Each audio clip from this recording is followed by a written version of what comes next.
Hotel മുറിയിൽ serial താരം മരിച്ച നിലയിൽ ദിലീപ് ശങ്കറിനെയാണ് മരിച്ച നിലയിൽ കണ്ടെത്തിയത്. ഫ്ലവേഴ്സിലെ പഞ്ചാഗ്നി സീരിയലിലെ പ്രധാന കഥാപാത്രത്തെ അവതരിപ്പിക്കുന്നത് ദിലീപ് ശങ്കറാണ്. AV ജയശങ്കർ തിരുവനന്തപുരത്ത് ചേരുകയാണ്. ജയശങ്കർ, വിവരങ്ങൾ.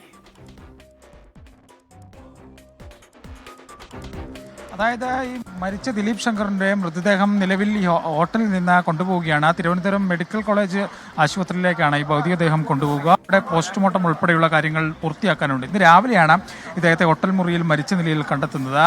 ഈ പഞ്ചാഗ്നി എന്ന ഒരു സീരിയലുമായി ബന്ധപ്പെട്ട് അതിലെ പ്രധാന കഥാപാത്രത്തെ അവതരിപ്പിക്കുന്ന താരമായിരുന്നു ഇദ്ദേഹം. അതിനുശേഷം ഈ സീരിയലിന്റെ ഷൂട്ടിങ്ങിനായി തിരുവനന്തപുരത്ത് വരുന്നു. പിന്നീട് കുറച്ച് ദിവസം ഷൂട്ടിംഗ് ഉണ്ടായിരുന്നില്ല. അത് കാരണം അദ്ദേഹം മുറിയിൽ തന്നെയായിരുന്നു താമസം.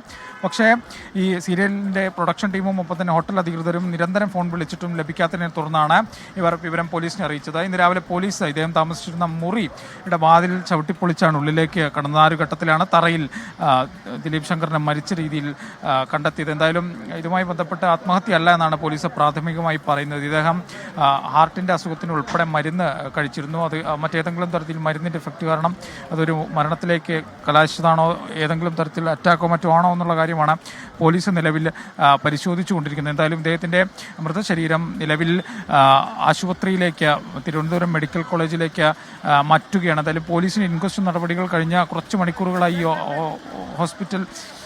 ഈ ഹോട്ടൽ മുറിയിൽ പുരോഗമിക്കുകയായിരുന്നു. അതിന് പിന്നാലെയാണ് ഇപ്പോഴും മൃതദേഹം ഇവിടെ നിന്ന് മാറ്റുന്നത്. ഫോറൻസിക് സംഘം ഉൾപ്പെടെ മുറിയിൽ ഇപ്പോഴും പരിശോധന തുടരുന്നുണ്ട്. എന്തായാലും അല്പസമയത്തിന് തന്നെ മൃതശരീരം ഇവിടെ നിന്ന് മാറ്റും. പോലീസ് വിശദമായൊരു അന്വേഷണം നടത്താനാണ് പോലീസിന്റെ തീരുമാനം. മറ്റേതെങ്കിലും തരത്തിലുള്ള ദുരൂഹതകളോ പ്രശ്നങ്ങളോ ഉണ്ടോ എന്ന വിഷയമാണ് പോലീസ് പരിശോധിക്കുന്നത്.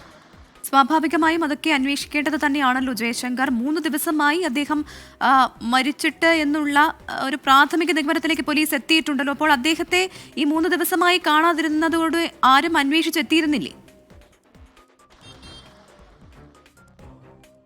അതായത് ഇദ്ദേഹത്തെ ഈ പ്രൊഡക്ഷൻ ടീമും മറ്റും നിരന്തരം ഫോണിൽ ബന്ധപ്പെട്ടിരുന്നു. പക്ഷേ ഇദ്ദേഹത്തിന് ഈ വിളിച്ചാൽ ഫോൺ എടുക്കാത്ത ചെറിയ പ്രശ്നമുണ്ടായിരുന്നില്ലെങ്കിൽ അത്തരം ഒരു ശീലമുണ്ടായിരുന്നു. അതുകൊണ്ട് തന്നെ അത് കാര്യമാക്കിയെടുത്തില്ല. നിരന്തരമായിട്ടും ഇത്തരത്തിൽ ഇദ്ദേഹത്തെ ബന്ധപ്പെടാൻ കഴിയാത്തതോടെയാണ് ഇതിൻ്റെ പ്രൊഡക്ഷൻ ടീമും ഒപ്പം ഹോട്ടൽ അധികൃതരും ഈ ഹോട്ടൽ റൂമിലെത്തി ഇദ്ദേഹത്തെ വിളിക്കാനുള്ള ശ്രമം നടത്തിയത്. ആ ഘട്ടത്തിലാണ് വാതിൽ അടഞ്ഞു കിടക്കുന്ന ഈ ശ്രദ്ധയിൽപ്പെട്ടത്. തുടർന്നാണ് തിരുവനന്തപുരം കന്റോൺമെന്റ് പോലീസിനെ വിവരം അറിയിച്ചത്. പോലീസ് എത്തി വാതിൽ പൊളിച്ചാണ് ഉള്ളിൽ കയറി. ഈ ഒരു ഘട്ടത്തിലാണ് ഇത്തരത്തിൽ മരിച്ച രീതിയിൽ കണ്ടെത്തിയത്. ഞാൻ നേരത്തെ സൂചിപ്പിച്ചതുപോലെ ഹൃദയ സംബന്ധമായ ചില അസുഖങ്ങൾക്കുള്ള മരുന്ന് ഇദ്ദേഹം കഴിക്കുന്നുണ്ട്. അത്തരത്തിൽ മരുന്ന് കഴിച്ചതുമൂലം മറ്റേതെങ്കിലും പ്രശ്നങ്ങളാണോ ഇനി ഈ ഒരു മരണത്തിലേക്ക് നയിച്ചതെന്നാണ് പോലീസ് പരിശോധിക്കുന്നത്. കാരണം മരുന്നിൻ്റെ ഓവർഡോസ് ഉൾപ്പെടെ ഇത്തരം മരണത്തിലേക്ക് കൊണ്ടുപോകാം, അറ്റാക്ക് ഉൾപ്പെടെ ഉണ്ടാകാനുള്ള സാധ്യതകൾ ഇതുമൂലം ഉണ്ടാകാം. അതുകൊണ്ട് തന്നെ പോലീസിൻ്റെ ഭാഗത്ത് നിന്ന് ഈ വിഷയത്തിൽ വിശദമായൊരു അന്വേഷണം നടക്കുന്നുണ്ട്. കുറച്ച് മണിക്കൂറുകൾക്ക് മുമ്പ് മാത്രമാണ് ഈ മൃതശരീരം കിട്ടിയത്. ഇൻക്വസ്റ്റ് നടപടികൾ ഇപ്പോഴാണ് പൂർത്തിയാക്കിയത്. പോലീസിൻ്റെ ഫോറൻസിക് സംഘം ഉൾപ്പെടെ ഹോട്ടൽ മുറിയിൽ വിശദമായ പരിശോധനകൾ നടത്തുന്നുണ്ട്. പക്ഷേ പോലീസ് പ്രാഥമികമായി ആ മുറി പരിശോധിച്ച പോലീസുകാർ പറയുന്നത് ആത്മഹത്യക്കുള്ള ചില ഇതൊന്നും ഇതിൽ നിന്ന് കിട്ടുന്നില്ല, ആത്മഹത്യക്കുള്ള സൂചനകളൊന്നും ആ മുറിയിൽ നിന്ന് ലഭിച്ചിട്ടില്ല എന്നാണ്. പക്ഷേ പോലീസിന്റെ വിശദമായ അന്വേഷണം പുരോഗമിക്കുന്നു. ഈ മൃതദേഹം അല്പസമയത്തിനകം തിരുവനന്തപുരം മെഡിക്കൽ കോളേജിൽ കൊണ്ടുപോകും. അവിടെ പോസ്റ്റ്മോർട്ടം ഉൾപ്പെടെ നടക്കാനുണ്ട്. ഈ പോസ്റ്റ്മോർട്ടത്തിലായിരിക്കാം ഇതുമായി ബന്ധപ്പെട്ട് മറ്റേതെങ്കിലും തരത്തിലുള്ള സാധ്യതകളുണ്ടോ, ആത്മഹത്യയാണോ ഉൾപ്പെടെയുള്ള വിഷയങ്ങളിലേക്ക് എത്തിച്ചേരുക. ഒരു പോസ്റ്റ്മോർട്ടം റിപ്പോർട്ടിനെ അടിസ്ഥാനമാക്കിയായിരിക്കും ശാസ്ത്രീയ തെളിവുകൾ ആവശ്യമാണ്. അതുകൊണ്ട് തന്നെ പോലീസിന്റെ എല്ലാവിധ അന്വേഷണങ്ങളും നടക്കുന്നു. എന്തായാലും വളരെ കുറേ വർഷങ്ങളായി മലയാള സീരിയൽ രംഗത്ത് സജീവമായിട്ടുള്ള ഒരു താരമാണ് ഇദ്ദേഹം. ചില സിനിമകളിൽ ഉൾപ്പെടെ ഉണ്ടായിരുന്നു. വില്ലൻ വേഷങ്ങളിൽ കുടുംബ പ്രേക്ഷകരുടെ ഇടയിൽ ഉൾപ്പെടെ വലിയ സ്വീകാര്യത ലഭിച്ച ഒരു വ്യക്തിയാണ് ഇപ്പോൾ ഇത്തരത്തിൽ ഒരു ഹോട്ടൽ മുറിയിൽ മരിച്ച നിലയിൽ കണ്ടെത്തുന്നത്. അതുകൊണ്ട് തന്നെ ഇതിൽ കൃത്യമായ ഒരു അന്വേഷണം വേണം. ഒരു നല്ലൊരു കലാകാരനെ കൂടിയാണ് നഷ്ടപ്പെടുന്നത്. നമുക്ക് ഫ്ലവേഴ്സ് കുടുംബത്തെ സംബന്ധിച്ച് 24-നെ സംബന്ധിച്ചൊരു നഷ്ടമാണ്. കാരണം നമ്മുടെ തന്നെ പഞ്ചാഗ്നി എന്നൊരു സീരിയലിൽ കൂടി ഇദ്ദേഹം പ്രധാന വേഷത്തെ അഭിനയിക്കുന്നുണ്ട്. അത്തരത്തിൽ നമ്മളോടെല്ലാം തന്നെ വളരെ അടുത്ത ബന്ധമുള്ളൊരു വ്യക്തിയായിരുന്നു. നമ്മുടെ 24-ന്റെ തിരുവനന്തപുരം ബ്യൂറോയിൽ ഉൾപ്പെടെ ഇദ്ദേഹം ചില ഷൂട്ടിങ്ങുകൾക്ക് വേണ്ടി മുൻപ് വന്നതായി കണ്ടിട്ടുമുണ്ട്. അങ്ങനെ നമുക്കും വളരെ വേണ്ടപ്പെട്ട ഒരു വ്യക്തി കൂടിയാണ് ഈ മരണപ്പെടുന്നത്. എന്തായാലും പോലീസിന്റെ എല്ലാ തലത്തിലും ഇതുമായി ബന്ധപ്പെട്ട അന്വേഷണം നടത്തുന്നുണ്ട്. അതെ ജയശങ്കർ, തീർച്ചയായും 24-നെ സംബന്ധിച്ച്, ഫ്ലവേഴ്സിനെ സംബന്ധിച്ച് വലിയ നഷ്ടം തന്നെയാണ് അദ്ദേഹത്തിന്റെ വിയോഗം. എന്തായാലും മറ്റ് ക്രൂ മെമ്പേഴ്സൊക്കെ ഇതേ ഹോട്ടലിൽ തന്നെ ആകില്ലേ താമസിക്കുന്നത്? എന്താണ് ഇദ്ദേഹത്തെ കാണാതിരുന്നതോടുകൂടി ഹോട്ടൽ അധികൃതർ അന്വേഷണം നടത്തിയില്ലേ? കാരണം 3 ദിവസമായി അടഞ്ഞു കിടക്കുകയാണല്ലോ ഇദ്ദേഹത്തിന്റെ റൂം. അപ്പോൾ എന്താണ് ഇതേക്കുറിച്ച് ഹോട്ടൽ അധികൃതർ പറയുന്നത്?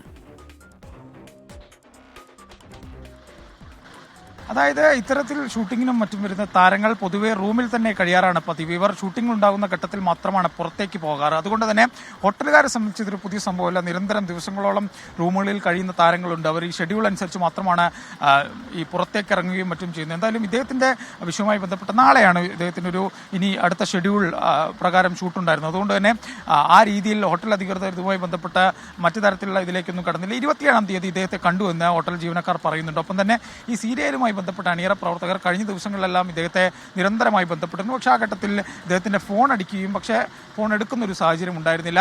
പക്ഷേ ഇദ്ദേഹത്തിന് അങ്ങനെ ചില ശീലമുണ്ട്, ഈ വിളിച്ചാൽ ഫോൺ എടുക്കാത്ത ഒരു ശീലമുണ്ട്. അതുകൊണ്ട് തന്നെ ഇവരത് കാര്യമാക്കിയെടുത്തില്ല. പക്ഷേ ഇന്നലെയോടുകൂടി ഈ ഫോൺ സ്വിച്ച് ഓഫ് ഒക്കെ ആകുന്ന ഒരു സാഹചര്യം വന്നു. അതോടുകൂടിയാണ് ഈ പ്രൊഡക്ഷൻ കൺട്രോളർ ഉൾപ്പെടെയുള്ള ആളുകൾ ഈ ഹോട്ടലിലെത്തുകയും ഹോട്ടൽ ജീവനക്കാരോട് കാര്യം പറയുകയും പിന്നീട് ഈ വാതിൽ തുറക്കാനുള്ള ശ്രമം നടത്തുന്നു. പക്ഷേ ആ ഘട്ടത്തിൽ അത് സാധിക്കുന്നില്ല. പിന്നാലെയാണ് ഇന്ന് രാവിലെ പോലീസ് എത്തി റൂമിന്റെ വാതിൽ പൊളിച്ചുള്ളിലേക്ക് കടക്കുന്നത്. ആ ഒരു ഘട്ടത്തിലാണ് ഇത്തരത്തിൽ നിലത്ത് ഇദ്ദേഹം മരിച്ച നിലയിൽ കിടക്കുന്നത് കണ്ടത്. എന്തായാലും ഈ മൃതശരീരത്തിന്റെയൊക്കെ ദൃശ്യങ്ങൾ നമ്മൾ കണ്ടിരുന്നു. പക്ഷേ നമുക്ക് ഓണയർ കാണിക്കാൻ, പ്രേക്ഷകരെ കാണിക്കാൻ പറ്റില്ല. അത്രമാത്രം ചീഞ്ഞടിഞ്ഞ അഴിഞ്ഞ ഒരു അവസ്ഥയിലാണ് ഈ മൃതശരീരം എന്തായാലും കിടക്കുന്നത്. പോലീസിന്റെ ഭാഗത്തുനിന്ന് ഇഷ്യൂമായി ബന്ധപ്പെട്ട് കൃത്യമായ ഒരു അന്വേഷണം നടക്കുന്നുണ്ട്. പോലീസ് കൃത്യമായി പറയുന്നത് ഈ ശാസ്ത്രീയ പരിശോധനകൾ പൂർത്തിയാക്കേണ്ടതുണ്ട്, പോസ്റ്റ്മോർട്ടം റിപ്പോർട്ട് ഉൾപ്പെടെ വരാനുണ്ട്. അത് വന്നു കഴിഞ്ഞാൽ മാത്രമായിരിക്കും ഇക്കാര്യത്തിൽ കൂടുതൽ വ്യക്തത വരുത്താൻ സാധിക്കുക. കാരണം ഒരു ആത്മഹത്യ സംബന്ധിക്കുന്ന വിവരങ്ങളോ സൂചനകളോ ഒന്നും തന്നെ ഈ ഹോട്ടൽ മുറിയിൽ നിന്ന് ലഭിച്ചിട്ടില്ല. ജയശങ്കർ, എന്തായാലും ഇതിൽ പോസ്റ്റ്മോർട്ടത്തിന് ശേഷം മാത്രമേ എങ്ങനെയാണ് മരണം സംഭവിച്ചത് എന്നുള്ള കാര്യത്തിൽ ഒരു വ്യക്തത വരുത്താനാകൂ. തിരുവനന്തപുരം പോലീസ് ഇതുമായി ബന്ധപ്പെട്ട അന്വേഷണം നടത്തുന്നുമുണ്ട്. തിരുവനന്തപുരത്ത് ഹോട്ടൽ മുറിയിൽ സീരിയൽ താരം മരിച്ച നിലയിൽ ദിലീപ് ശങ്കറിനെയാണ് മരിച്ച നിലയിൽ കണ്ടെത്തിയത്. ഫ്ലവേഴ്സിലെ പഞ്ചാഗ്നി സീരിയലിലെ പ്രധാന കഥാപാത്രത്തെ അവതരിപ്പിക്കുന്നത് ദിലീപ് ശങ്കർ ആയിരുന്നു. ഫ്ലവേഴ്സിനെ സംബന്ധിച്ച് വലിയ നഷ്ടമാണ് അദ്ദേഹത്തിന്റെ ഈ വിയോഗം. എ വി ജയശങ്കറാണ് തിരുവനന്തപുരത്ത് നിന്ന് വിവരങ്ങൾ നൽകിയത്.